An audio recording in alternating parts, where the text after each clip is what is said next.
उमर खालिद के केस में तो बिल्कुल सेफली ये कहा जा सकता था कि कोई प्राइमा फेसी केस नहीं है, क्योंकि उनकी चार्जशीट चाहे पढ़ लीजिए या उनके जितने भी वीडियोस हैं, उनकी स्पीचेस के कुछ भी पढ़ लीजिए, किसी तरह से कोई चार्ज नहीं बनता है। खासकर यूएपीए का कोई चार्ज नहीं बन सकता है।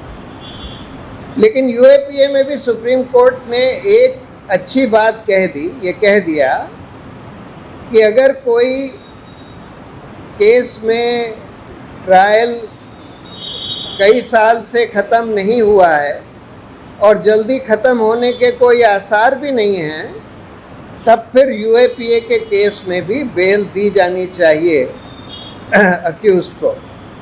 और ये स्क्वायरली उमर खालिद और शर्जील इमाम के केस में अप्लाई करता था।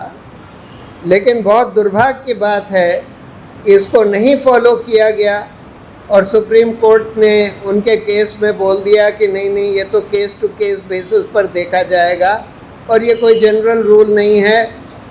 तो हम ये देख रहे हैं कि आजकल कोर्ट्स भी जो हैं